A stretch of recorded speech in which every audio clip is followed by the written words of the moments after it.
And we are live. I'd like to welcome all of you who are watching the live stream and those who are catching the replay. I'm here with Dr. Andy Bannister today. He is the director of the Solas Center for Public Christianity and an adjunct speaker for RZIM.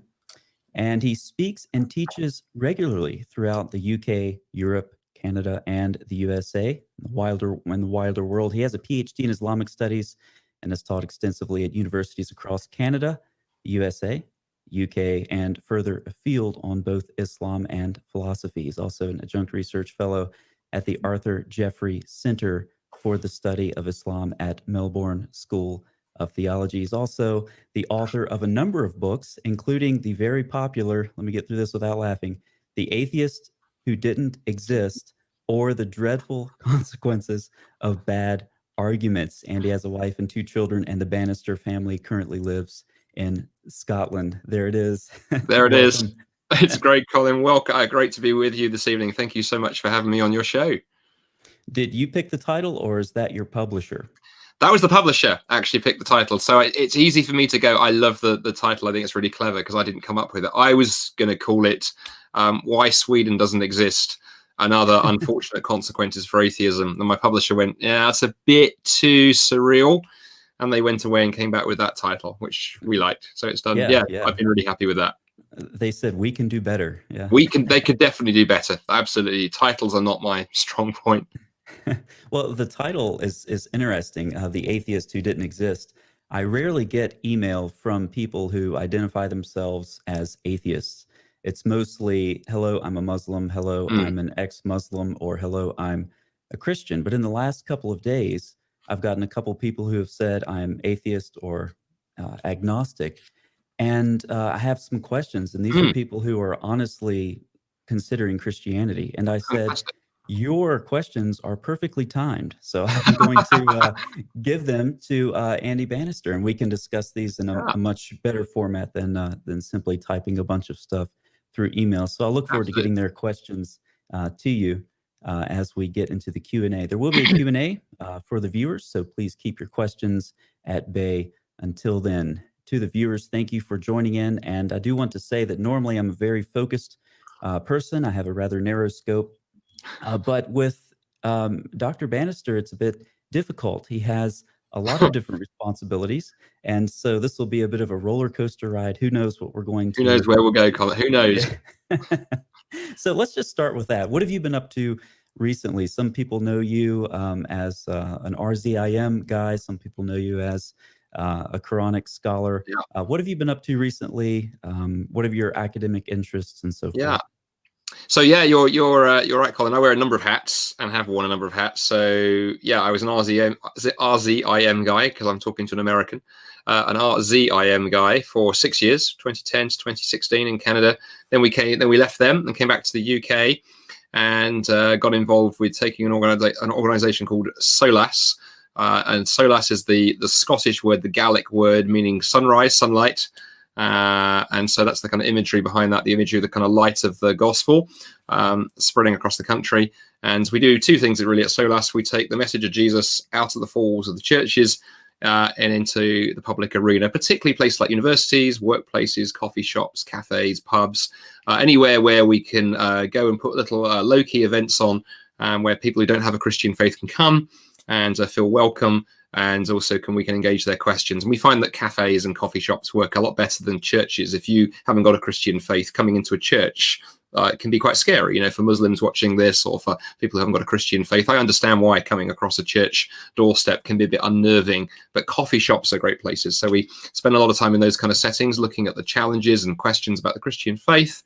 And then with the other half of my time, teaching and training and equipping Christians how to share their faith with their friends, at work, at school, at university, or wherever, in a way that's more natural and engaging. And on the same time, keeping the academic interests going. So my academic interest is the same that it was during my PhD. I was fascinated during my PhD years, Colin, looking at the origins of the Quran and how it was put together. And we can probably talk more about that as we go. And so I did some work looking at the kind of formation and underlying structures in the Quran that sort of show us how it was put together. And then particularly in recent years, working with a team of others on a digital project called Quran Gateway, QuranGateway.org, if people want to check it out. And that's basically a digital critical Quran. It allows you to do all kinds of searching on the Arabic text in a way that hasn't really been possible before. Lets you look at some early manuscript features and interesting things we see in the formation of the Quran, and other kind of critical tools as well. And we're really excited that we're seeing it used at universities, so Oxford University, Cambridge University, Harvard, Princeton, among our kind of first customers, which is really kind of exciting, and individuals too. And excited that it's being used by everyone from Muslims to agnostics to Christians. And the great thing about Quran Gateway, it doesn't actually matter what faith background you have. If you're interested in actually finding out what the Quran actually says, looking at the Arabic, looking at its textual history, Quran Gateway lets you do that in a fairly neutral kind of way. So that's in a nutshell the things that are keeping me busy. Oh, and writing another book is the other thing. I've just finished a book for IVP called "Do Muslims and Christians Worship the Same God?" So that's coming out in March. Excellent. We'll end our discussion with that. I want to go back to Solus just for a second. For the viewers, it's SOLAS. It is. Center for Public Christianity. And there's a link in the description box if you'd like to see Brilliant. that. That's very And kind I of you. mentioned that because I wasn't aware of the kind of the street preaching. That's what it sounds like, the street preaching aspect of it. You mentioned going into pubs and so forth. Yeah. But there are also webinars. And Yes. right? And so anyone who's interested in this is it open access? I mean, like somebody That's can right. watch So it. I would say thank you for putting the website link in the show notes. That's really kind of you. Yeah, anyone can click through to that, and we do a number of things, particularly right now because we're in coronavirus sort of season and there's less we can do in public. So we do a lot of webinars, and so people can either watch those either live, and if you, a bit like your show, I think if you watch it live, you can take part in the Q&A, or you can watch it on catch up. And we've had all kinds of folks on there, as well as myself and the Solas team. We've had all kinds of sort of guests. We've had John Lennox, we've had on there N.T. Wright, and other kind of sort of leading kind of scholars of early Christianity and other bits and pieces on there. And then the other thing people can find on the Solas website is lots of kind of essays and blog posts and articles, and then video series as well, where we're perhaps best known at Solas. We put a resource out called the Short Answers video series, where we take a question about the Christian faith and we try and answer it in about 4 minutes, 4.5 minutes. And we've had about 1.5 million views on that series in the time we've been doing it, which we've been very pleased with. And for folks watching this, just because people always ask us, everything on the website is free to use. Anything you find there, you can download, you can even repost it on your own site if you want to. We're just keen to get the resources out there. So everything on our website is free to use, free to watch, free to engage with. Wow, I wasn't aware that's free. That's excellent. A great resource. So let's go back to the Quran Gateway. I don't want to sound like a commercial, but when I'm studying the Quran, I have the Quran Gateway. But thank you. Every time it's just one of those. The checks in the mail, Colin. The checks in the mail. It's one of those tools that I do use just about every time I'm studying the Quran. I've recommended it here on this channel. One of the most helpful features is the morphologically tagged database. I use that a lot, searching various lemmas and roots throughout the Quran. Take us through the origin of the Gateway, because this is basically your work and a couple of others. You sat around one day and said, hey, we have Logos for biblical studies. Yep. We don't have anything for Quranic studies. That in a nutshell is it. So during my own kind of PhD, my PhD was, again, looking at how the Quran was put together, particularly in an oral context, because all the evidence we have, or all the indicators were that 7th century Arabia was an oral culture. And therefore, when Muhammad was preaching and the material that originally became the Quran, he wouldn't have been sitting down writing stuff down. He'd have been composing it orally. And when you do that, when that material is later written down, it leaves marks on the text. And we've seen that in other traditions that go back to orality.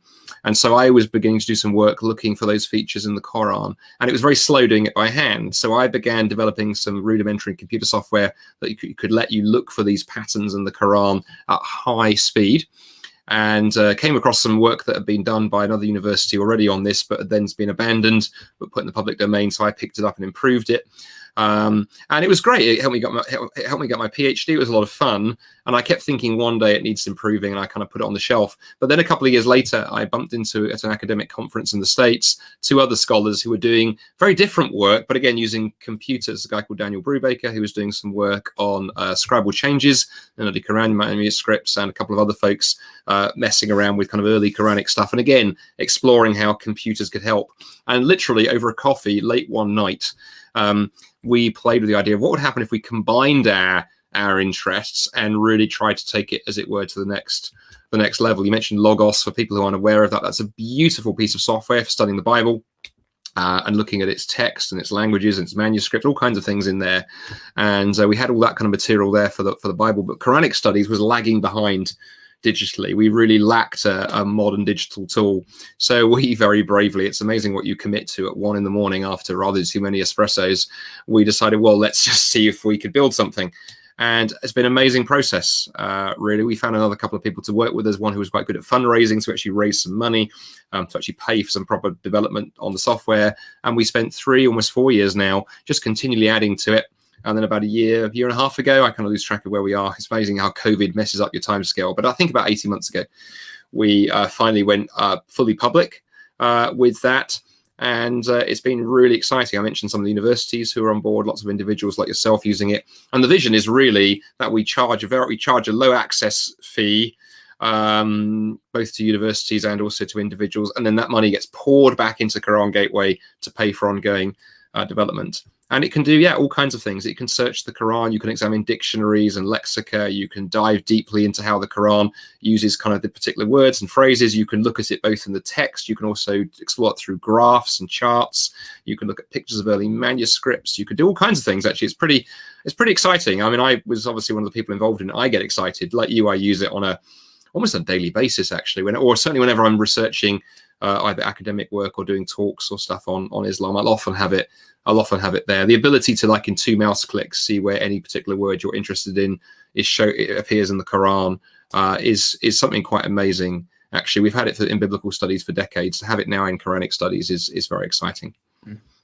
And it greatly sped up your research for this book. That book, yes. An oral formulaic, that book. an oral formulaic study of the Quran. Talk about what prompted you to do your thesis, because it doesn't seem like you just woke up one morning and said, hey, I think I'll create a database to help search for evidence of oral formulaic traces in the Quranic text. So you did have some predecessors who had done similar things before, right? Yeah. Well, it's tempting to say it was a dream. I had a large piece of cheese one night and had this strange dream. No, there's the backstory, Colin, goes like this, that when I first began dialoguing and debating and discussing my faith with Muslims in London in the late 1990s, I knew nothing really about Islam. I knew nothing about apologetics or any of these kind of things. And then one of the arguments my Muslim friends were using ran like this. They said, look, Muhammad was illiterate. He couldn't read or probably write. The Quran is this amazing work of literature, and therefore QED, the Quran is a miracle, right? Because how could an illiterate man produce something like the Quran? And when you first hear that argument, it sounds pretty impressive. If the first 2 premises stand up, then to go, gosh, you've certainly got something quite persuasive in favor of the Quran. And I remember sort of wrestling with that argument for years and thinking about it. And then when reading something entirely different, I was doing some work in New Testament studies, and suddenly came across an article that talked about oral cultures that have produced very sophisticated works of literature. And in fact, there's a whole field of study known as oral literary theory. And the first work on that was done on Homer, the Greek poet's famous works, the Iliad and the Odyssey. And we know that they come from before writing because they predate writing. It's not that he was illiterate. Writing had not been invented at the time those works of literature were first being told. So that raises the question, how did Homer do it?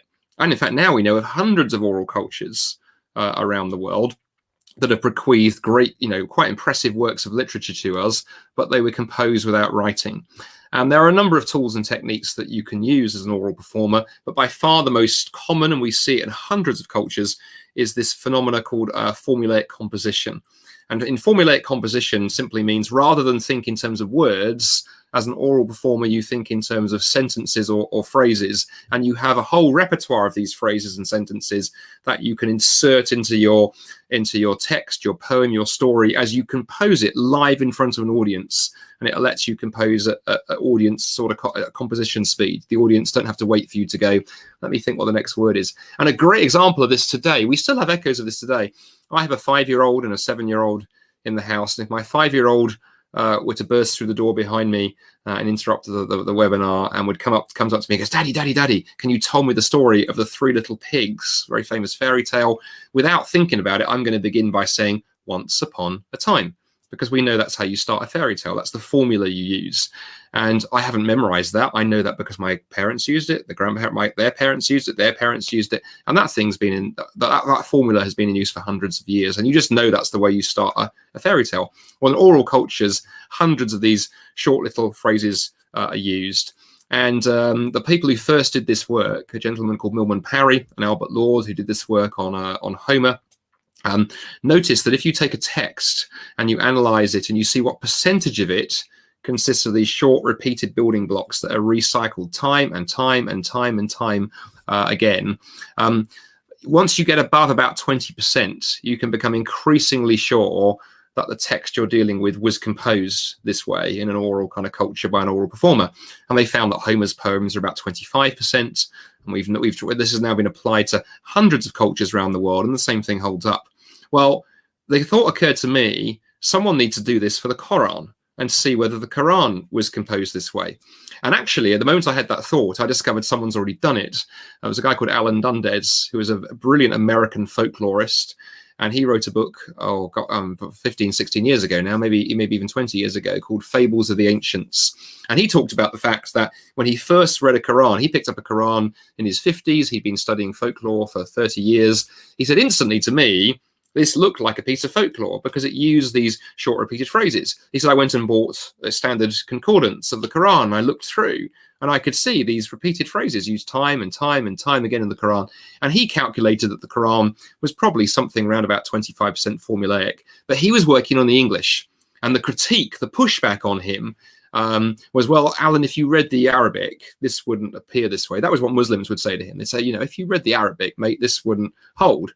So someone had to do his work on the Arabic. And so that's where I came in. Wrong hand, there we go. That's where I came in. And so took this computer software I described about earlier, wrote some computer software to do this in a very sophisticated way. I didn't just go through the Quran line by line. I basically went through the Quran thousands of times using a computer, looking for different configurations of formulae. And it turns out the Quran isn't 25% formulaic. It's somewhere north of 40%. And I say somewhere, it just depends on exactly what type of formula you ask the computer to look for, how short, how long, how much flexibility you build into it, because you can construct the rules of what consists of a formula in different ways when you're doing computer work like this, but somewhere north of about 40%. So the Quran looks incredibly like it was composed by an oral performer in an oral context, live in front of an audience. It has all the features we'd expect. What specifically was the Muslim pushback? Because so far you're talking about an oral culture, and then we have the traditional account of an illiterate prophet. So what exactly was the pushback? Well, what's interesting when I've talked to, well, a couple of things are interesting. Firstly, I've been very encouraged that since the book based on my thesis came out, that's really taken the whole discussion on a level. And now a lot of academic conferences I've been at, others have picked up this work and are running with it, because I in the book sort of say, look, this is my goal was to really change the conversation. I think there was in my view there was too much sort of real binary choice in Islamic studies between the more traditional Muslim position that said the Quran fell directly from heaven, and then you had the very kind of sort of radical revisionist position that said, well, it's doubtful Muhammad even existed, or maybe Muhammad copied huge chunks of the Bible word for word. That's why the Quran contains all these biblical stories. And I found myself thinking, actually, there's a middle way of saying that, Muhammad was an incredible genius, leader of men, great charismatic figure. I like to cheekily say maybe he was the Homer of Arabia.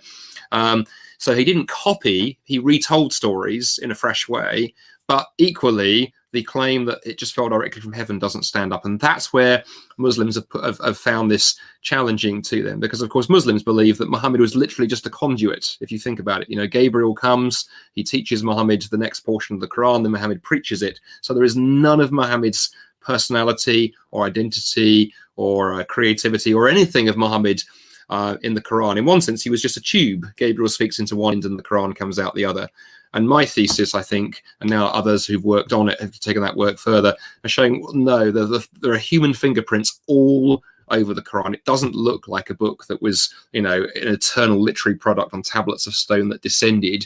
It looks exactly like you would expect a 7th century document created by an oral storyteller to look like. In fact, sometimes I say to Muslims this way, I said, if I'd never seen a Quran, but I have my experience as a folklorist and an oral formulaic specialist, and you came to me and you said, Andy, you've got this document from the 7th century from somebody who was illiterate.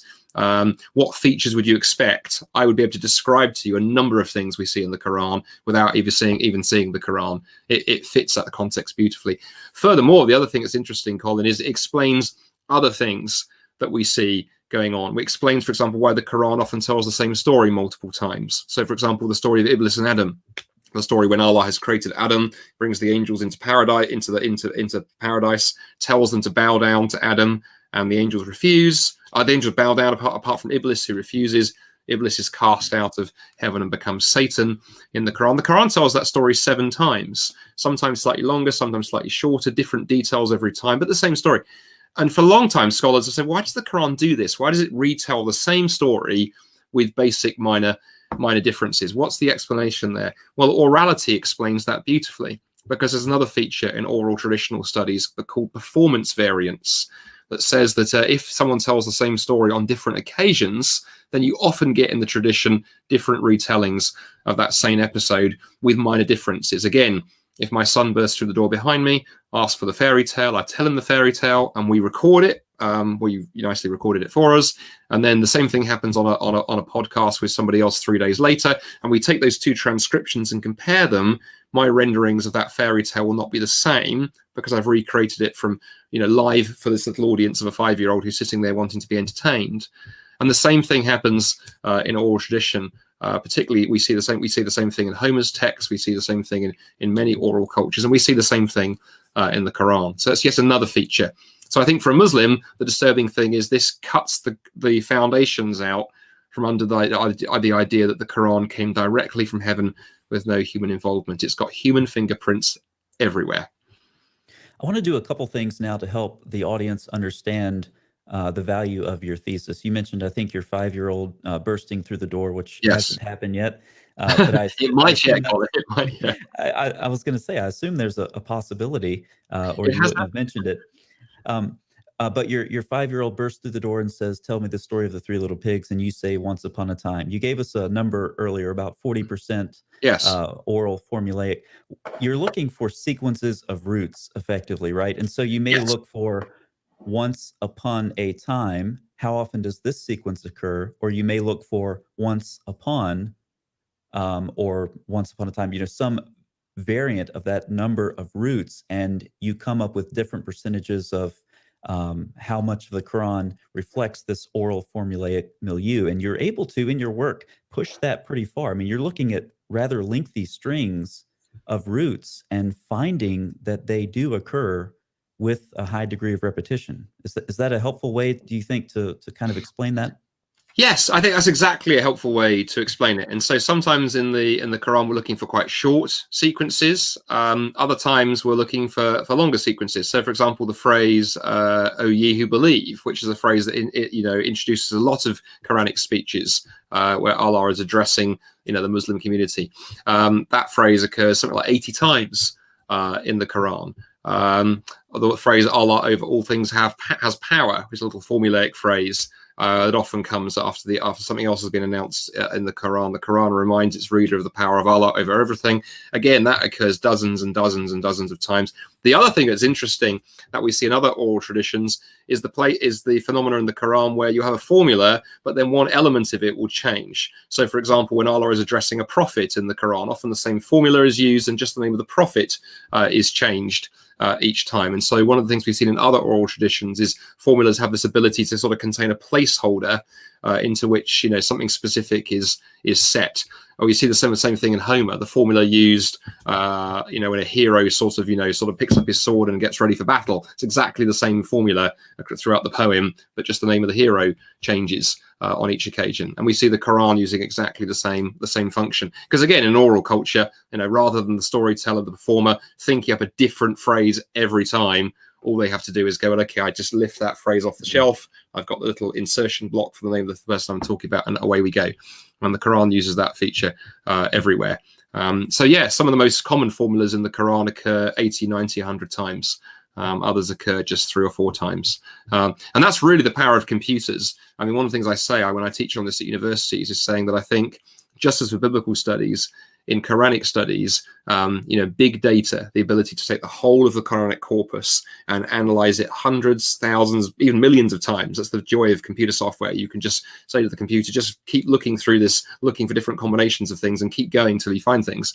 Can find all kinds of patterns. So it's fascinating. I think we are just at the beginning of seeing what computer analysis can do when it comes to text of the Quran, and shedding insight into how it came together. And the next step in this, we're not there yet, but the next step, the next frontier we hope in all of this, that I'm hoping maybe doable within the next 5 years, because these projects take a while to run. One of the things we're hoping to do is take the pre-Islamic Arabian poetry, which predated the Quran, take the Hadith literature, which postdates the Quran, and see whether you can trace formulae through that. Can we find formula and constructions that actually predate the Quran, that Muhammad perhaps picked up from the pre-Islamic poets who were all over the Arabia of his day? And if you remember the Meccans in the Quran, what's their accusation they fling at Muhammad? They accuse him of being a poet.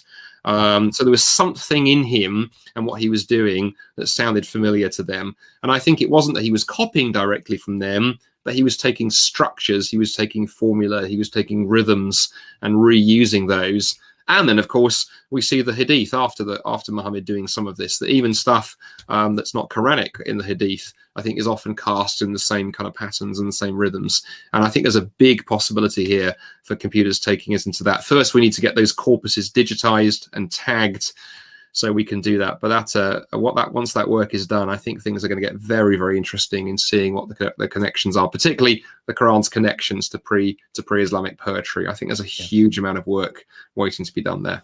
Yeah. And Shadi Nasser mentioned that that's one of his areas of interest. Yes, I saw you had him on your show the other week. I watched that. Yeah.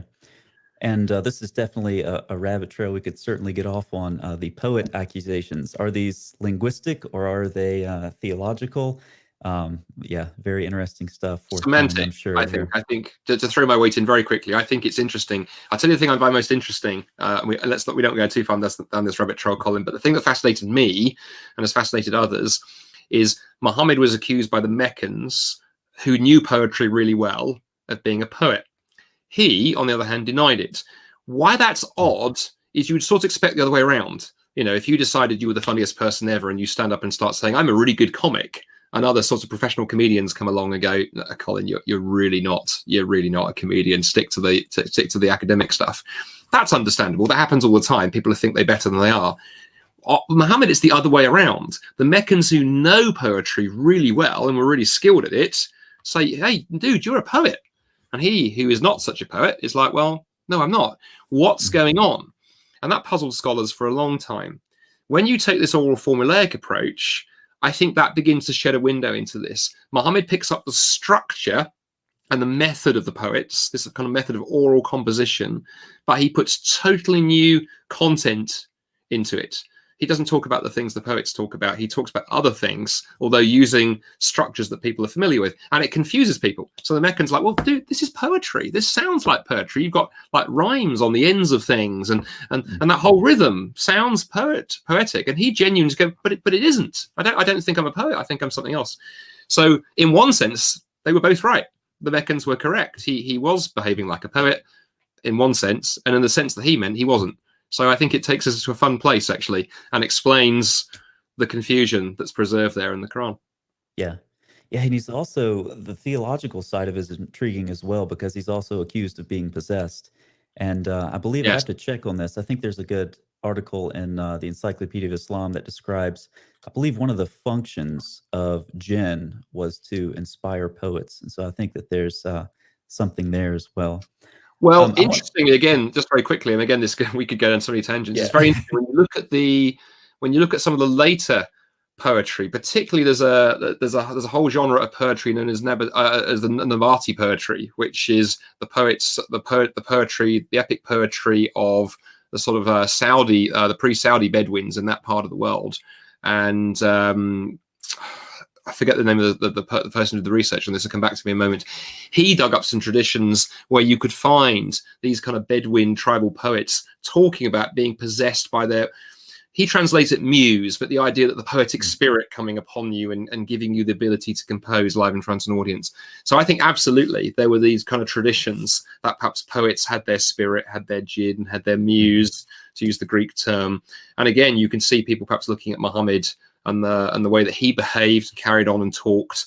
You could see people fitting him into that mold. And there's a whole debate whether he does, but fascinating stuff. Yeah.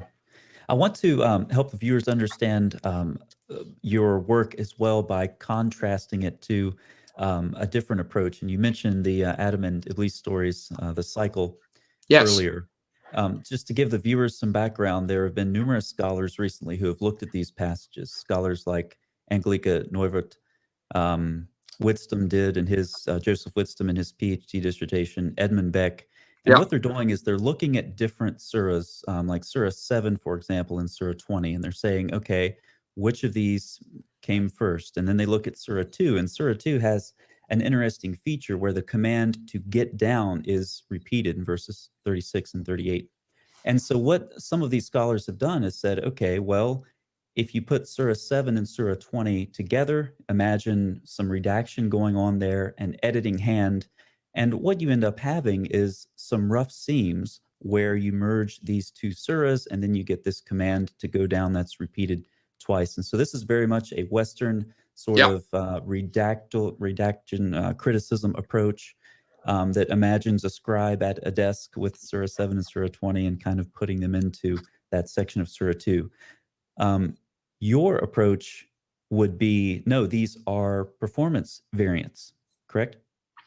Yeah, I mean, here's the interesting thing. I mean, I think whichever way you go, there's definitely some feature going on there. As you say, I like the fact you can see seams, and I think there's what I would say there, the kind of looking for those connection points between things still works in oral culture, because even my thesis is not saying, you know, the Quran simply was first preached orally and then sort of written down verbatim. There was no editing process. I'm very comfortable with the idea that when the Quran is later collected, there is some kind of editing and redaction process. Of course, we see some of that preserved in the Hadith, right? Those two Hadith collection stories, you know, the first under Abu Bakr, the second under Uthman, where the Quran is collected together, and we have Muhammad's secretary, Zayd ibn Thabit, involved in both occasions. Clearly, there's some kind of collection process going on there. So I'm perfectly comfortable with it, maybe both and. What I found interesting, Colin, was the person for me who first actually typified that approach was Richard Bell, whose work on the Quran is not so well known these days. But Richard Bell, over 100 years ago, came up with this idea of going through the Quran, looking for those joins where you can see a change in tone or a change in rhythm, sometimes change in subject, change in vocabulary. And he, saw if he could divide the Quran up into sections based upon, order of revelation. Sometimes as well, he even went so far as saying he thought he could figure out where perhaps a part of the Quran had been written on a scrap of paper and there was one side and the other side, and you could figure out how this thing went together. His work was quite popular at the time, but then fell from favor. I think some people saw it as kind of sort of hyper-revisionist, although really Richard wasn't mounting crazy theories about how the Quran was composed. He was simply drawing out a logical conclusion of what happens when we do a very rigorous linguistic analysis. Well, I had the idea during my PhD of going, well, what would happen if we started looking for those semantic breaks, not in terms of vocabulary or repeated phrases or some of the things that others have done, but looking in terms of formulae. And so to say is, if we look for places in a surah where perhaps, 3 or 4 verses have all been 30, 40% formulaic, sort of 30%, 40% of them are phrases that we can find elsewhere, and then suddenly it jumps to 0, where there are no repeated phrases for 3 or 4 verses, and then suddenly it jumps up again. What would happen if we told the computer to divide the Quran up into sections based on those changes? So things it's objectively found on the page, as it were. And then I thought, just for fun, let's compare them with the breaks that Richard Bell found using other criteria. And there was quite a strong overlap, not a 100% correspondence, but enough of a correspondence that I argue in the book that at the very least, this should cause us to look at Richard Bell again, because the fact that I came at the whole question of those joins, those seams, is I think the language you used, from a totally different direction to the way that others have done, and have still come to the conclusion there is some, you can see some redactive work has gone on. I think that raises some questions. So yeah, don't get me wrong, I'm not saying there isn't redaction of the Quran. I'm just saying redaction doesn't answer everything. I think performance variance and multiple performances of the same material explain an awful lot, not least because we also know, of course, Muhammad did compose this way. I find it fascinating. You go to the Hadith and you look at the many accounts there of when Muhammad first preached parts of the Quran, you know, the occasions of revelation stories you find there.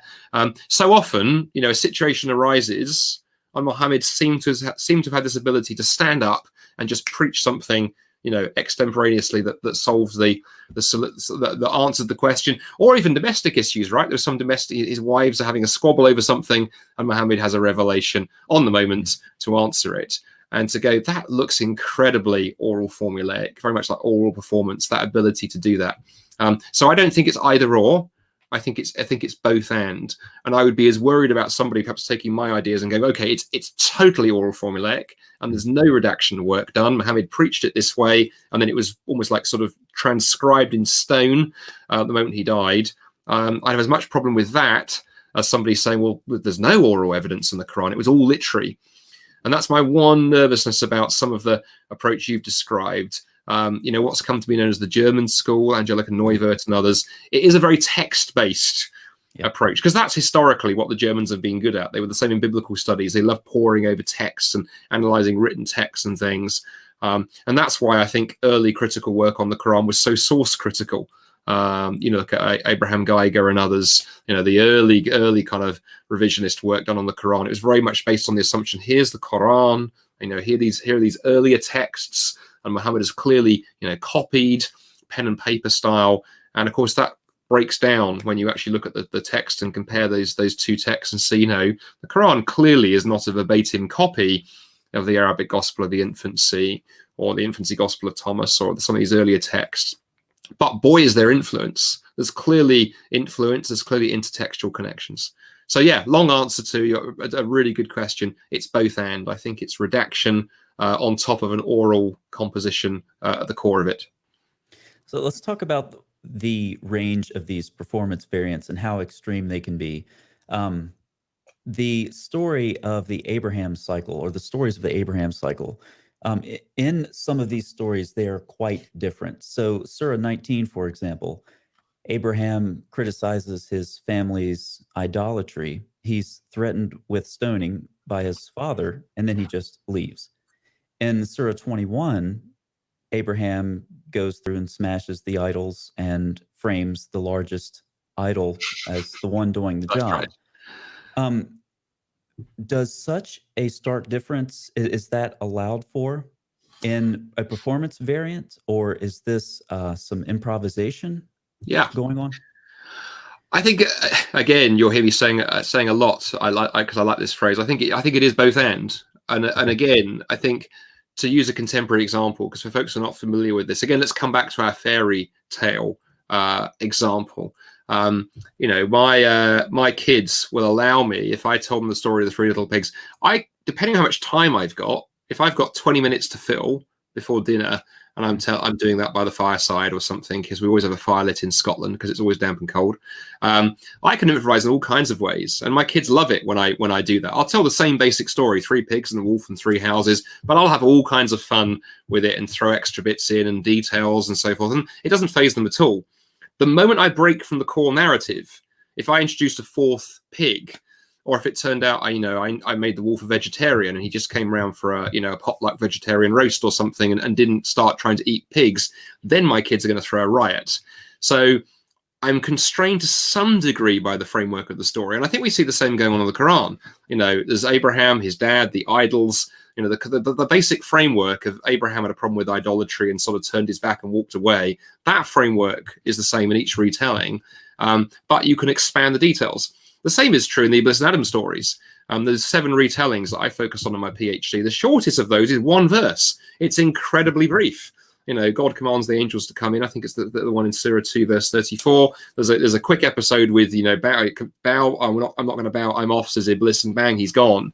And that's sort of broadly it. Go read Surah 7, and I think you've got something like 20 verses of the thing from memory, and it's a really long rendition with a lot more detail. We have, Iblis now has speeches that he gives. He gives this great sort of speech telling Allah what he thinks of things and the threats that he, makes against humanity. Well, if you cast me out of heaven, this is what I'll do, and so on and so forth. So again, the same basic story, but expanded. So I think the way that oral tradition works is the core of the story stays the same, and there's lots of space for expanding it and adding detail. Actually, I mentioned Milman Parry and Albert Lord, who are the founding fathers of oral literary theory. They work on Homer, and then they work on epic poetry in Yugoslavia. Albert Lord, I think it was, possibly Parry before him, but certainly Albert Lord popularized the phrase ornamentation. So a good oral performer can take a basic story and they can ornament it. They can add lots of detail. They can bring it alive in front of an audience. And I think we see the Quran doing that, which is why I say I'm very comfortable with the fact that Muhammad is a very skilled oral performer. As a Christian, I don't feel the need to demonize him and slag him off and make him out to be a raving lunatic or any of those things. I don't believe he's a prophet, but I believe he was a very skilled leader of men. I believe he had, great sort of leadership skills in terms of military stuff that he got involved in. And I also think he was very, very good wordsmith and a very charismatic speaker. And put those things together, it's very, very powerful. And people will follow a person like that.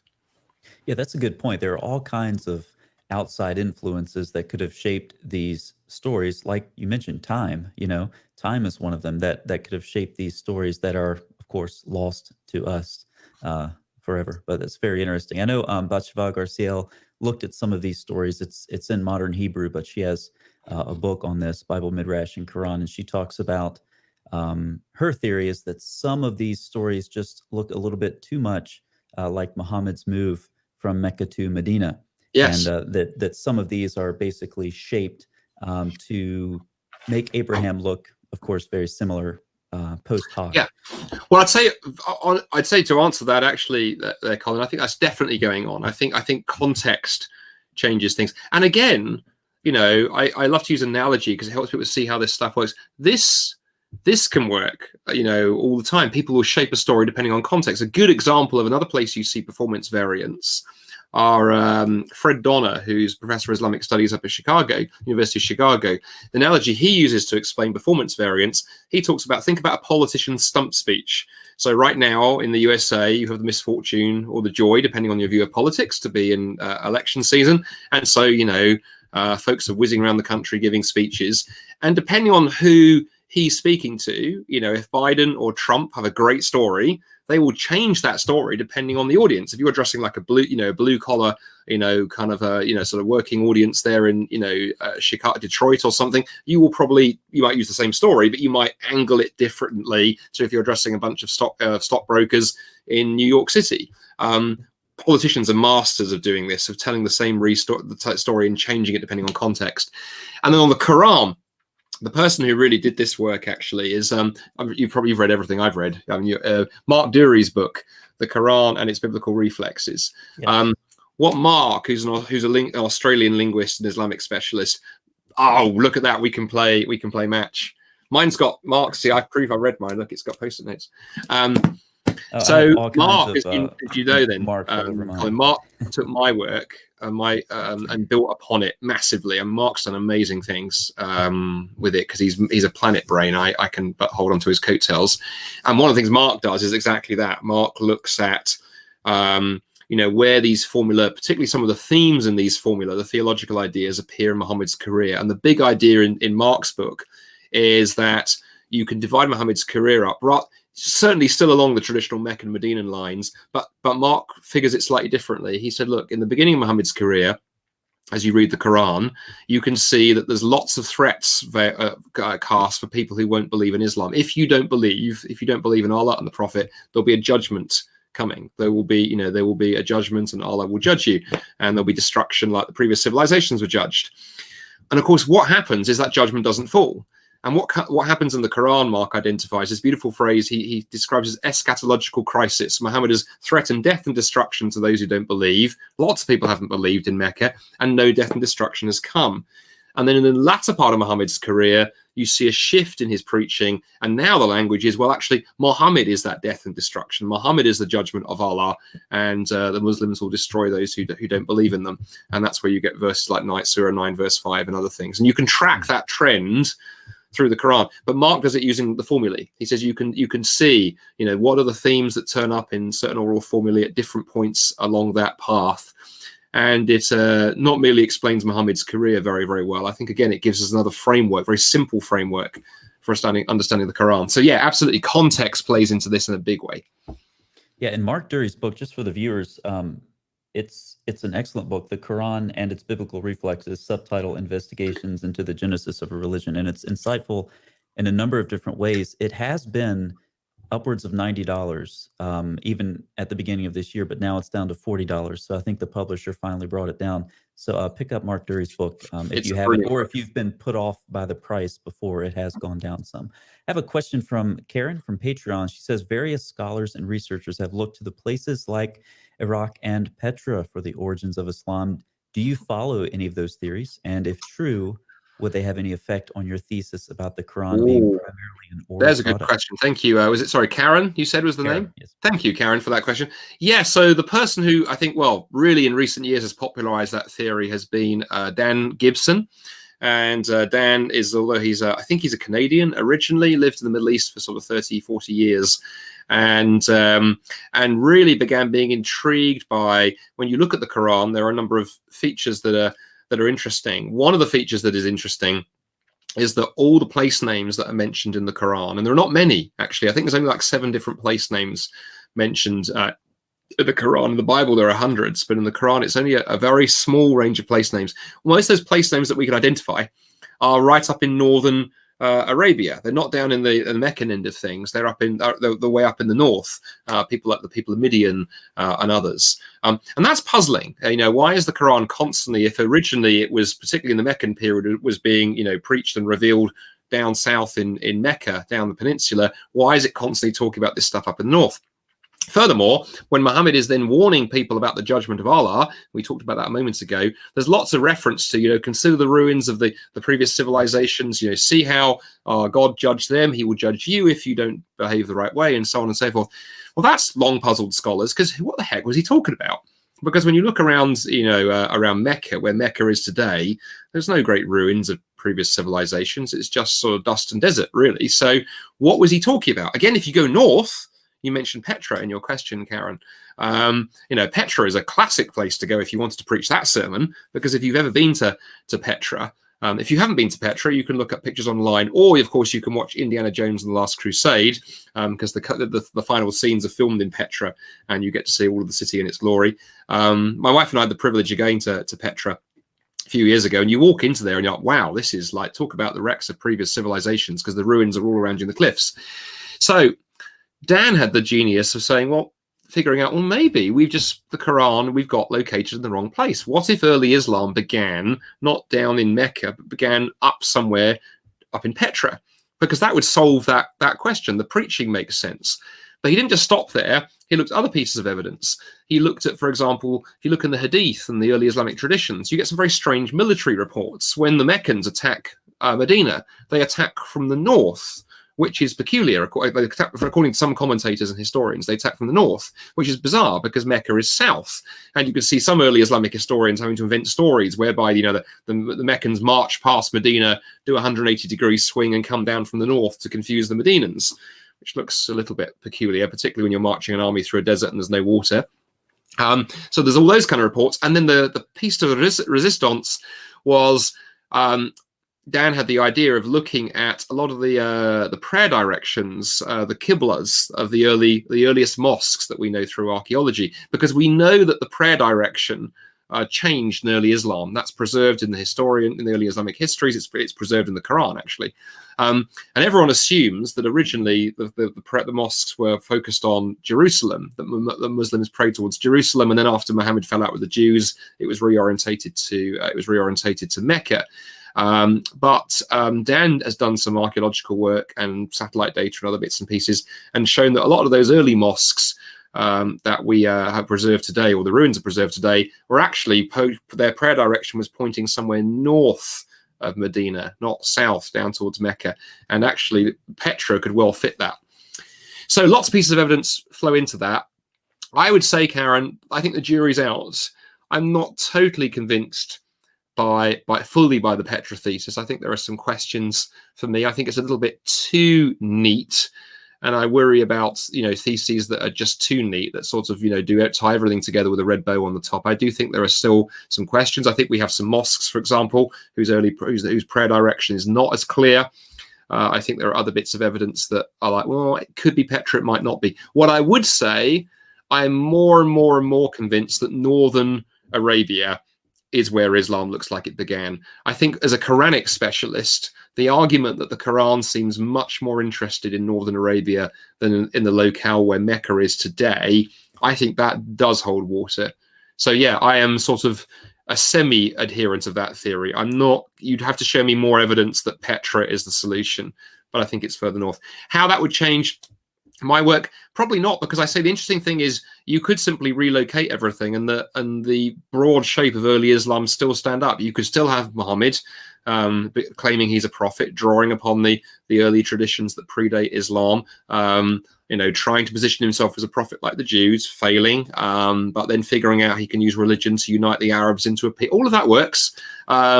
It just means that the location has changed slightly. It has a bigger implication, I think, for the study of early Islamic history, because if we can't trust our early texts on that, then I think it raises what other questions we don't know.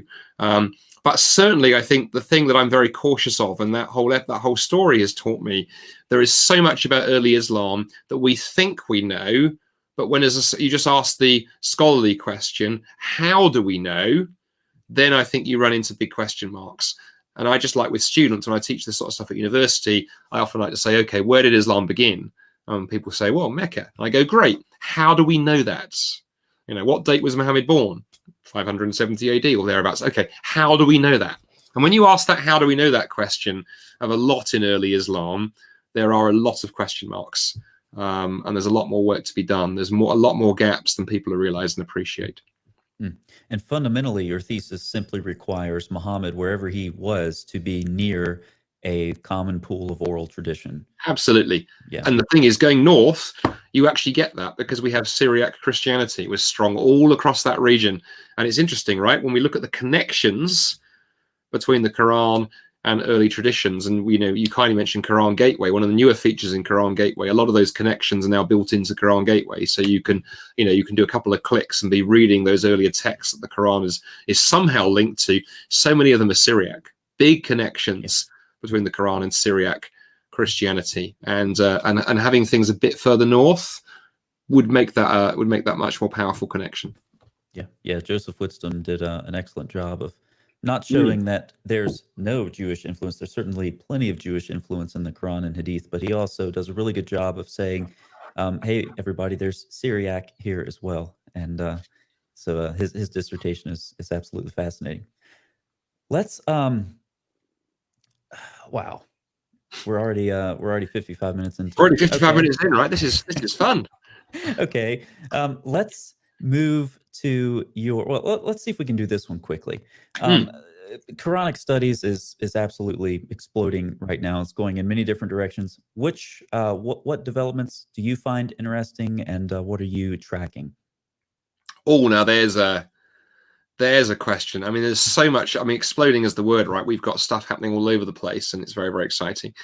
I think a number of things interest me, and I'm keeping an eye on, Colin. I think manuscripts is interesting. A few years ago, there was a seminal work published by my late friend Keith Small, Textual Criticism and Quran manuscripts, and I think that broke some new ground in looking at how we can use the same tools that we use for textual study of the biblical tradition, manuscript tradition, and begin applying those to the Quran. and that raises all kinds of questions. And so I think that work is developing. Others are building on that. I mentioned Dan Brubaker, his work on Scrabble changes, and others are working in that area. So there's a whole bucket of questions happening around manuscripts. And as we see more manuscripts digitized, as we see more computer work coming into that, and computers has revolutionized the study of biblical manuscripts. If you go to somewhere like Dallas Theological Seminary, Dan Wallace's Center for the Study of New Testament Manuscripts, as they've digitized and digitized and digitized, that's really helped New Testament studies. I think we're seeing that in the Quran, and I think that's exposing more and more questions. So that I'm fascinated in, and I just watch with interest and get excited when new things are made available for us to look at. I think there's a whole lot of work to be done around poetry and rhyme and this kind of stuff. I think we mentioned this a moment ago, that again, someone who's interested in big data, I'm interested in that information being studyable by computer.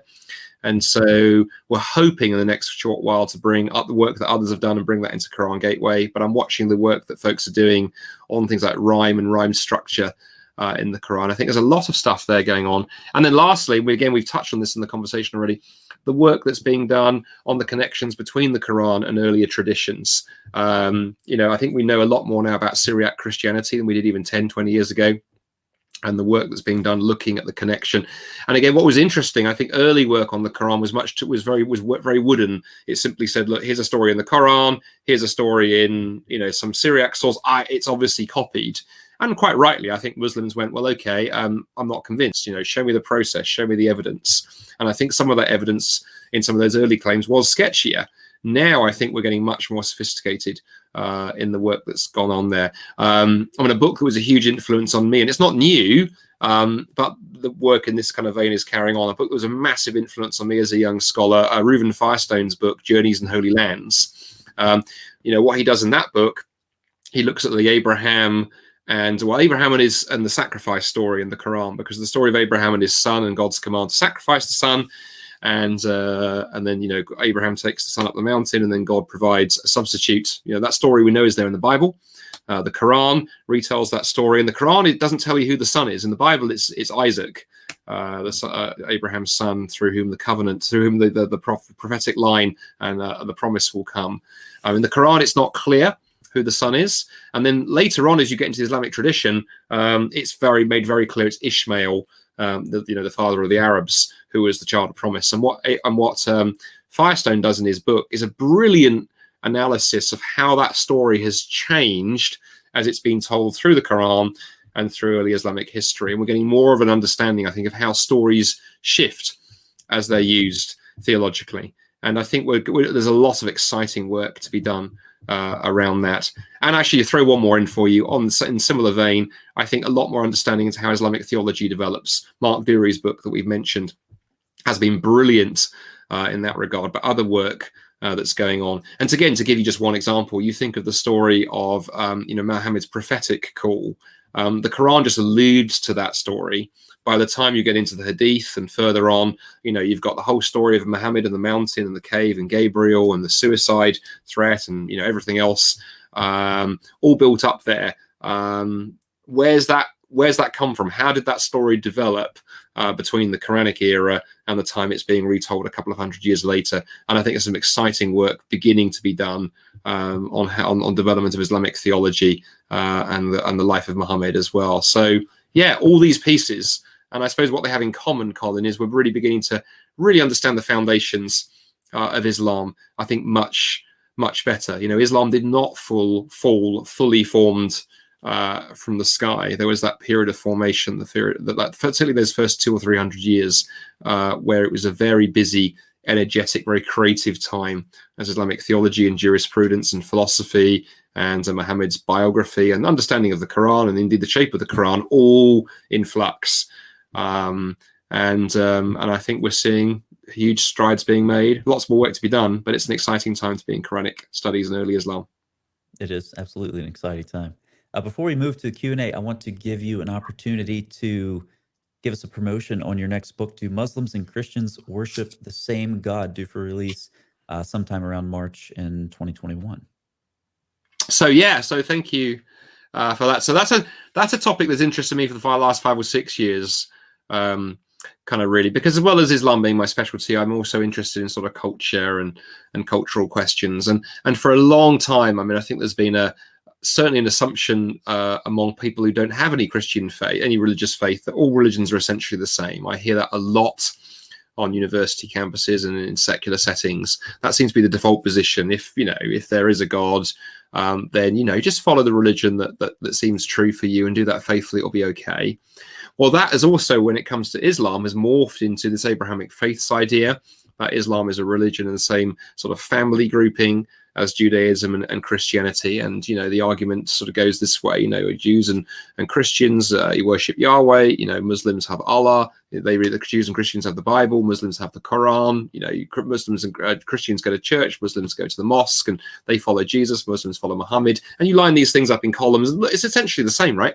And that's the way that comparative religion, I don't know how it is in America, is taught in universities and schools and colleges all across the UK. So people grow up thinking these faiths are essentially the same. And funny enough, that was my sort of take as a young man when I was at high school, as a teenager. My best friend at school, or one of my best friends at school, was a Muslim. We hung out an awful lot together, and I guess we sort of assumed each other were religious, but we didn't get more than that. Andy believes in God, Ahmed believes in God, we both believe in a creator God. I guess it's largely the same.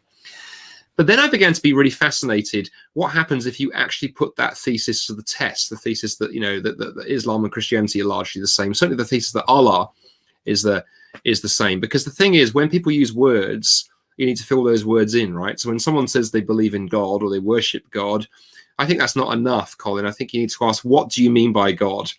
Because it's possible that to use the same word and mean very, very different things by it. For example, if you and I have an argument about politics, and you say that you believe in one president, and that president is Donald Trump, and I say I believe in one president, and that president is Donald Duck. We clearly both believe in a president, but the identity of that president is very, very different. And you couldn't go away going, well, Andy and Colin believe the same thing. And so what my book does is very simply opens up the Quran and opens up the Bible and says, okay, both the Quran and the Bible assume that God exists, but what kind of God? What's the nature of God? What's the character of God? What is God like? And I basically show that when you look at the key attributes of God in the Bible that we see on page after page in both the Old Testament and the New Testament, they are radically different, diametrically opposed in some cases, to the attributes and descriptions and nature of God that we see in the Quran. And what I conclude is that the Quran has basically done with God what it's done with things like Abraham and Moses and Jesus and these kind of figures, where Muhammad came along, saw this religious idea kicking around Arabia of his day and thought, that's a great story, let me pick that up and use that. And just as we can't assume that the Jesus of the Quran is the same as the Jesus of the Bible, so we can't assume the God of the Quran is the same as the God of the Bible. Yes, the name, the language, even some of the stories are the same, but actually it's a very different Arabian theology lying behind it. And when you begin doing that, I think it does two things. One is it opens up some space for discussion, because now Muslims and Christians actually talk about the real issues. We've cleared some space to really begin thinking about some of the hard questions. I think at the same time, I also say to people, it enables us to respect Islam and Christianity and Judaism better, because I think when you try and force religions into the same mold, you break them in the process. And too many people, I think, approaching Islam have assumed it is just like Christianity with a few minor differences, and then you misread it. You abuse the Quran, you abuse Islamic theology, and so forth. So actually, once you recognize there is massive difference, then I think that opens up the question of which is true, rather than ending up with this great fudge where we try and blend everything together to keep everybody happy, and the result is nobody's happy. So that, in a nutshell, is the book. And like The Atheist Didn't Exist, it tries to use some comedy, some kind of big ideas, some simple ideas, a lot of analogies. It tries to be very accessible. It's not like my academic book, which is, I admit, a struggle to read as well as hideously expensive. It's going to be a popular book, and something I hope that whether folks are watching this are Muslims or of a Christian faith or don't know what they believe, it's a book that will be helpful. I think for Christians and Muslims, it will really help them understand each other. And I think for people of no faith, it will really help you understand why, when it comes to spirituality, choices really matter. It's tough, but you have to choose. You can't just sort of you park yourself in the all religions are the same vague spirituality box. That's not actually an option that particularly Jesus left open to you. Mm. And you mentioned Christians, Muslims, and people of no faith, which kind of answers my question. You mentioned initially the setting of getting asked this question on university campuses. Yes. So this book it's for Christians, Muslims, and people with no faith. Is I that would say, correct? yeah, Okay. it's for everybody, and it assumes very, very little. I mean, certainly, I appreciate that. I think the main way it's going to get into the hands of probably people who don't have a Christian faith is through Christians buying it for their friends, because IVP is a Christian publisher, but it was very much written from the ground up. And actually, what really excited me, my biggest critic is my wife. It's amazing when you live with someone for 22 years, you cease just thinking they're funny automatically. So my wife is my hardest critic. But when I finally finished it and showed it to her, I was really excited. Her reaction was, "This is great." She said, "I've got 3 neighbors who I've been in conversation with, none of whom have any religious faith, but are interested in spiritual things, and all of them are basically in this sort of morass of thinking, well, does it matter what I choose? I mean, why don't I just, look at all the world religions and, see what works for me, maybe yoga, maybe a bit of Buddhism, a bit of Islam or Christianity." So I need something that can help my friends through that sort of space. And she said, "I can't wait for this book to come out because I'm going to go and give them a copy." So I think it will do different things for different people. And anyone who's seen my last book, The Atheist Who Didn't Exist, will be encouraged to know there are comedy footnotes and hopefully some laugh out loud moments and lots of geekery as well. It's a book unlike any other, as my editor at IVP said after he finished editing it. Wow. Yeah, the atheist book. There's a review on Amazon that says, "Don't read this book while drinking coffee unless you want it spewing Oh, out that's through your definitely nose." true. So Absolutely. apparently, I think I may have written that. and just for time frame, do Muslims and Christians worship the same God? Is that March 2021? That is, they tell me, March the Okay. 18th Okay. with IVP. So that's for the UK. I don't know. The US might lag a little bit behind, but they assure me it will be available online wherever books are sold. And I'm very excited. I'm doing an audiobook for it as well. So if you haven't had enough of the British accent listening to this, you can get the audiobook and send yourself to sleep listening to these dulcet tones. Excellent. One thing your just previous comments reminded me of, and I've reflected on this recently and published a video on, was Surah 111. They fight in the way, Surah 9, 111. They fight in the way of God and they kill and are killed. This is a promise binding on him in the Torah and the Gospel and the Quran, who fulfills his covenant better than God. And I think about what the Quran does with the gospel of Jesus Christ, God returning to his temple, and this is what the gospel of Christ is. It's a story of redemption, and the Yeah. Quran turns it into a war novel. So it's Well, yeah, and I mean, to go very briefly down that road, Colin, and to another book that you may have read, because I mean, say most things I've read, you've read. I don't know if you've come across Richard Schumach's little book, Jesus Through Muslim Eyes. Absolutely fantastic book, looking at comparing Jesus and the Quran and the Bible, and Richard goes into that area too, and I think there's been lots of good work done. Richard's done some of this, and in the book, I've just coming out, drawn some of Richard's work, and others say, you're dead right. I think the Quran, what's interesting is the Jesus of the Quran doesn't belong there. That's what's fascinating. I mean, already, even with what the Quran's done with him, he doesn't fit. He has a virgin birth. He does incredible miracles. He raises the dead. He's described as a spirit from Allah, a word from Allah. We've got all of this tremendous confusion at the end of his life. This claim that he's been crucified, but the Quran says he wasn't. He was, rescued in some way. He's going to come in Islamic eschatology. He's going to come back at the end of time, fight the Antichrist, and have this great role at the end of time. That's unlike any Quranic prophet. He doesn't really fit in the Quran, because every other Quranic prophet is fairly flat. They all come, they preach the same message, they behave in the same way. They're like little photo fit figures designed to point to Muhammad. But Jesus is almost too big for his boots.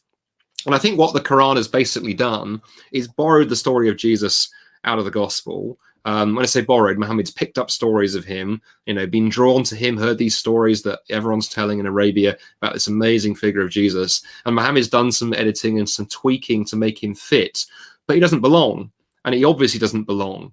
And the more you read Jesus in the Quran, the more he stands out. And the analogy I use in the new book is to say it's a bit like, if you took Gandalf, the wizard, the figure from Lord of the Rings, and you inserted him into Pride and Prejudice, It just wouldn't work. The whole story just would break at that point if, amidst all this kind of sort of stories of, you know, sort of marriages and wooings and, you know, little tea parties for ladies and dresses and so forth, suddenly you've got a wizard with a staff yelling, "You shall not pass," and fighting Balrogs, you'd go, something's gone wrong with this story.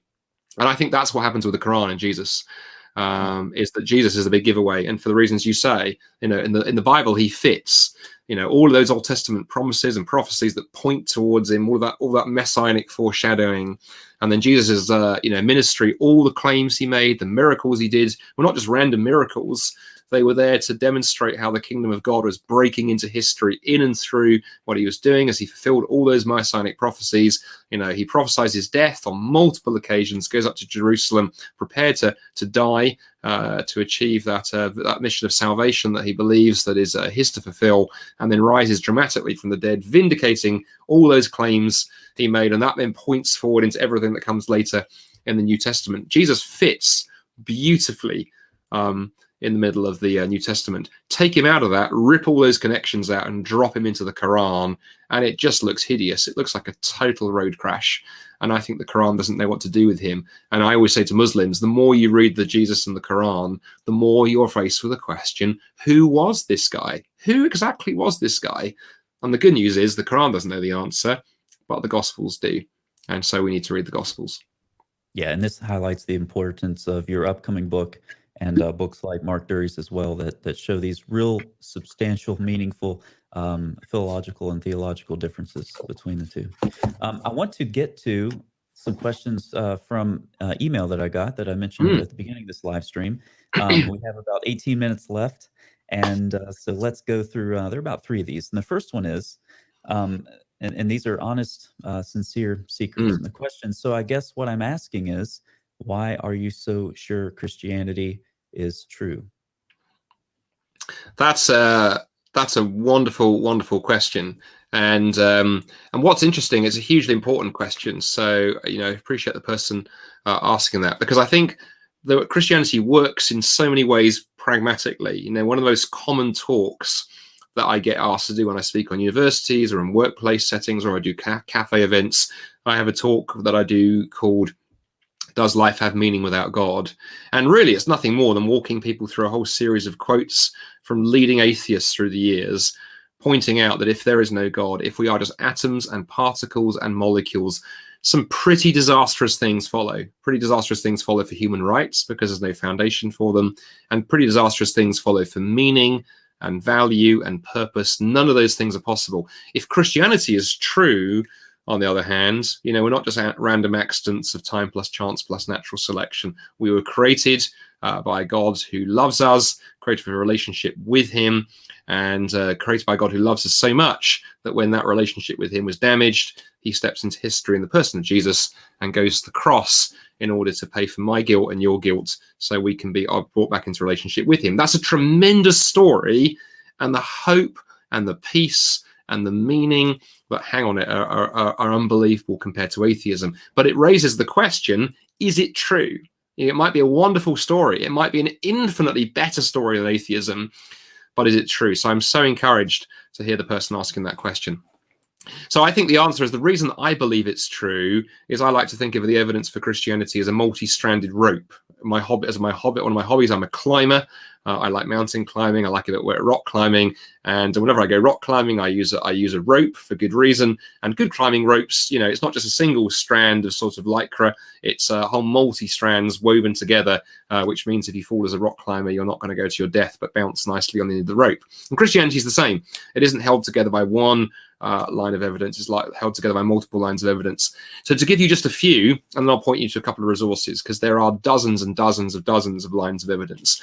At the beginning, I always start people by saying, I think if you look at there is wonderful philosophical and scientific evidence for the existence of God. So the fact that we live in a universe at all, the fact there is something rather than nothing, is one of the most powerful and oldest arguments for the existence of God. You know, science explains how a universe of stuff operates. It doesn't tell you why there's stuff in the first place. And one of the oldest philosophical arguments pointing to the need for a creator who stands outside of time and space is the fact that there is anything at all in the first place. And there's a lot more that can be said about that, but that so-called cosmological argument is incredibly powerful. From science, then, we might look at the fine-tuning of that universe. When you look at the numbers built into the laws of physics, they are incredibly intricately balanced. If they were just slightly different, there would be no universe here at all. And in fact, it was secular physicists who came across the so-called fine-tuning argument. And if you look at the book A Fortunate Universe, written by two Australian physicists, Luke Barnes and Geraint Davis, one is an atheist, one is a Christian, they agree that fine-tuning is a feature, and that it's something that requires an explanation. And I think that's a very powerful piece of evidence that there is a creator behind things. Then we might move to arguments from justice and beauty and those kind of existential arguments. Justice and goodness is a really interesting one.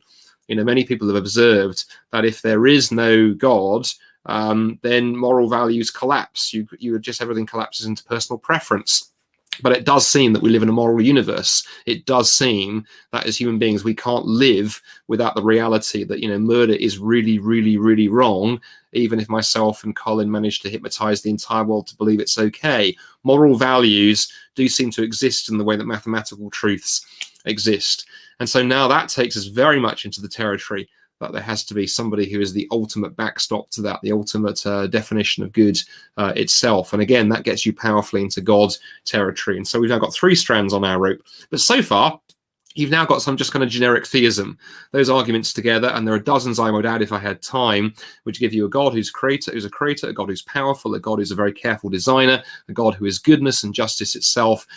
But how does that get us to Christianity? Well, at this point, that God, we have very little way to know anything about that God, unless that God chose to condescend himself and stoop down to our level and reveal himself. And at the heart of the Christian faith, of course, is the claim that, well, there isn't just some abstract God out there, some God of the philosophers, but that God has stepped into history in the person of Jesus, a man who walked and talked in history, a man who made incredible claims about himself, claims that are so outlandish that you really are forced to the conclusion that he was somebody who was just an outright hideous liar, or a man who was intensely deranged and a raving lunatic, or that his claims stand up. And then, of course, when he was killed by the Romans on a Roman cross sometime around AD 33, and 3 days later rose from the grave, and the historical evidence for the resurrection is overwhelming. We don't have time to rehearse it now, but it's waving another big fat book at you. One of my favorite books is this one, The Resurrection of the Son of God by N.T. Wright. 750 pages of first-class historical evidence for the resurrection. That, to me, is the icing on the cake. And now we have the God who brought everything into existence, the God who fine-tuned the laws of physics, the God who is the reason why there's a moral reality behind the universe, that God walking and talking in the person of Jesus, putting a human face on himself so we could see who he is. So why am I a Christian? I'm a Christian from the top down with those philosophical arguments because I'm wired to think that way, but primarily from the bottom up because I've taken a look at life, death, resurrection of Jesus, and I am convinced, utterly convinced, that his claims stand up. And I would add, in 25 or 30 years now, 35 years actually, of following him, he has not let me down through all of that. That's very more my personal faith coming through, but it's grounded on the resurrection. It's grounded on those arguments. I've covered a huge amount quickly because it's a brilliant question with so much more we could say. Colin in the show notes has kindly put the link to the SOLAS website. Just encourage whoever asked that. Go to the SOLAS website. You'll see we've got a series up there called The Beginner's Guide to Apologetics. And we take each of these arguments, and we've got 26 we're covering this year for the existence of God and the truth of the Christian faith. And we're doing a kind of deep dive on each of them. And you can also look up our short answers videos and our video resources, where if you've got questions or objections that occur to you as you read that, we've got almost 100 videos now where we take different questions about the Christian faith and do a 4-minute answer. Hugely encourage you, pursue truth, look into Jesus' claims very, very seriously. And Jesus said, all those who seek will find. And, I'll be praying for you. I don't know your name, but I'll be praying for you. I'm sure Colin will be praying for you, that if you honestly pursue truth, that you will discover it. One thing I've found refreshing recently is I'm very much, as you mentioned, I'm intellectually wired, and I tend to go to the intellectual side of things when I'm asked about proof or certainty of Christianity. I've been refreshed lately as I'm doing a study to present to my local church, and really the personal aspect of the relationship with Christ. And this is maybe a helpful book for some. Donald Whitney, How Can I Be Sure I'm a Christian? The Satisfying Certainty of Mm, Eternal Life. And he describes various practices that you can do and disciplines that you can do to experience this certainty of a relationship with Christ. He has another one called Praying Through the Bible, mm, and you use your Bible as a prayer book. You read a psalm and you pray about it. You read a verse from a psalm and pray about it. Read another verse and pray about it.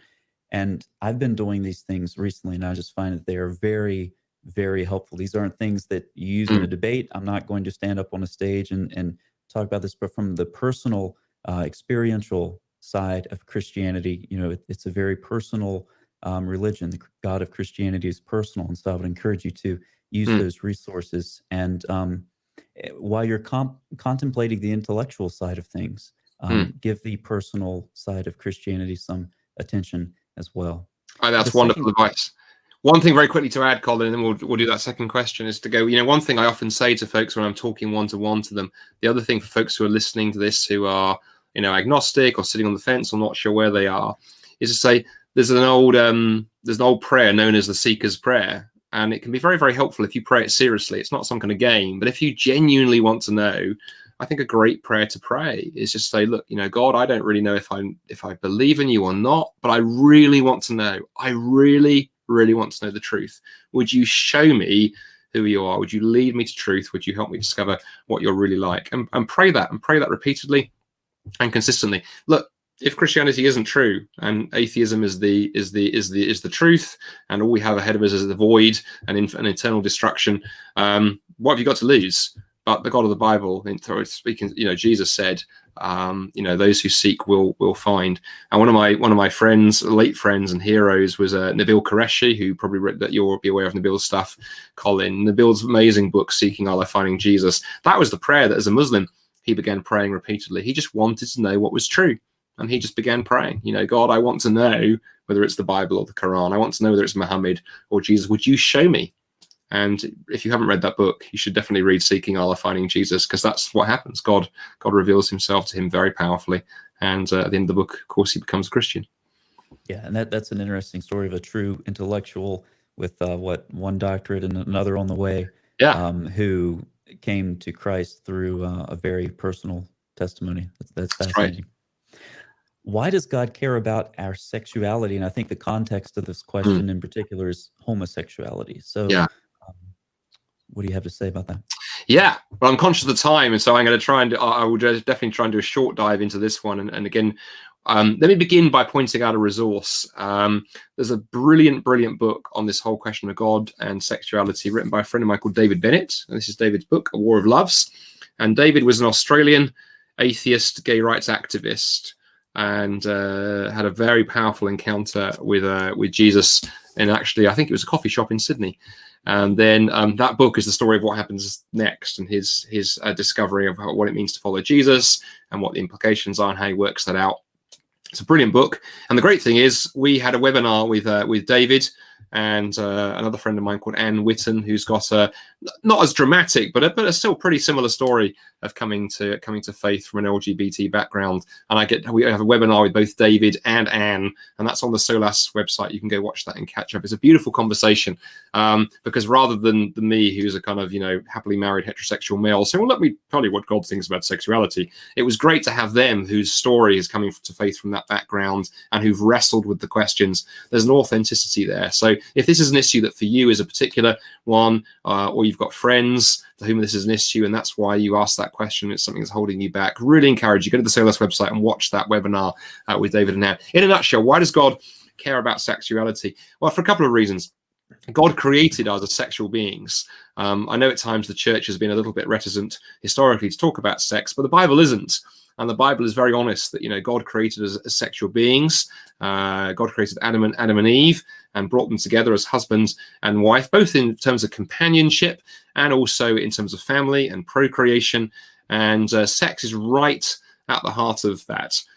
So the Bible begins with a marriage. Interestingly, marriage is then the metaphor through the whole of the Bible for the human relationship with God.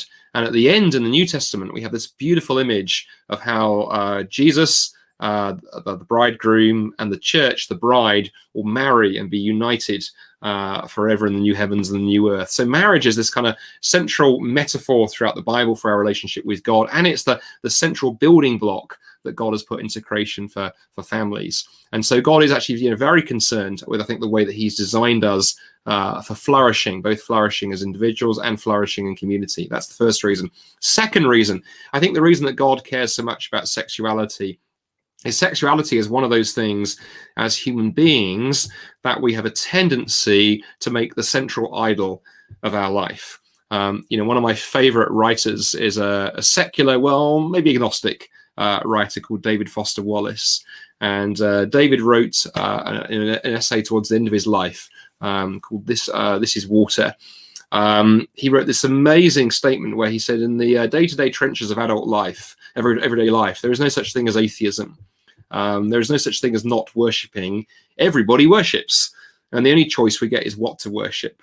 And the main reason, he says, for worshipping some sort of god or spiritual type thing is that anything else you worship will eat you alive. And he goes on to talk about the things that we tend to worship: money, career, our intellect, sex, image, and so on, and shows how if you make any of those things central, actually ultimately doesn't lead to flourishing, it leads to destruction. And he's not a Christian saying this, he's an agnostic saying this. And I think that's exactly right. There can be a tendency for us to make sex the very central thing.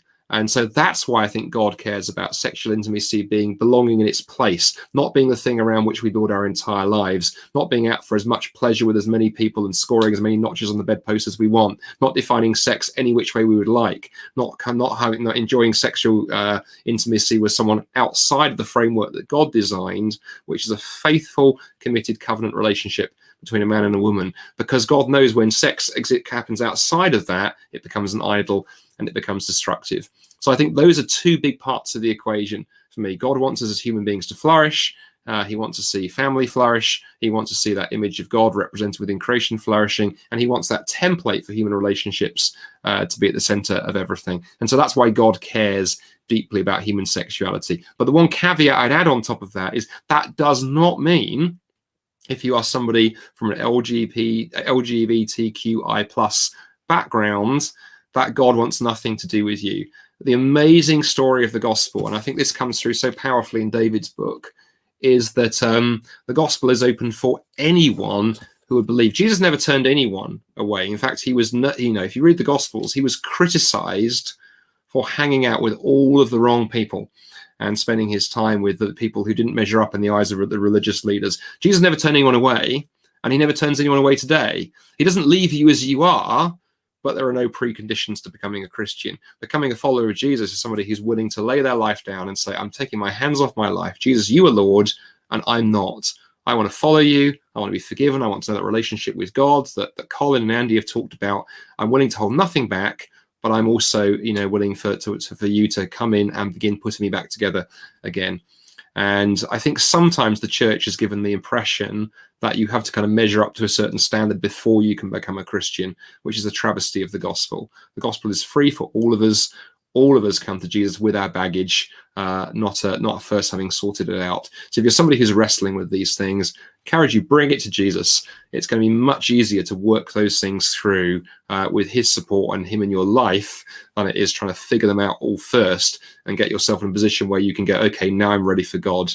God is in the process of dealing with messy, broken lives. That's certainly been my testimony in the way he's worked in my life. I hope that helps a little bit. There's so much we could say about that, but I was trying to keep an answer to, I think that was 4.5 minutes. I also want to recommend Sam Alberry's books. Oh, Is yeah. God Anti-Gay and Why Does God Care Who I Sleep With? I would encourage you to, they're very short, read those. And generally these are people, especially Sam, they wouldn't mind if you reached out to them and sent them an email and asked for more resources or something. I would like say that. David Bennett too. On David, if you want to dig into, if you read David's book and want to talk to David, Facebook, he is the king of Facebook, and I've seen him spend hours engaging with people. So yeah, he's very reachable, very friendly, very happy to answer any and all questions and talk with people. Excellent. Well, this takes us right to an hour and a half. There was one more question, but I'll talk to that person offline. I just want to say thank you to everyone who supports me on Patreon and makes interviews like this possible. Thanks for the moderators. Thank you for your time and your attention in the live chat, and especially thank you, Dr. Bannister, for spending this time with us. It's been a total privilege, Collins. Thank you for having me on the show.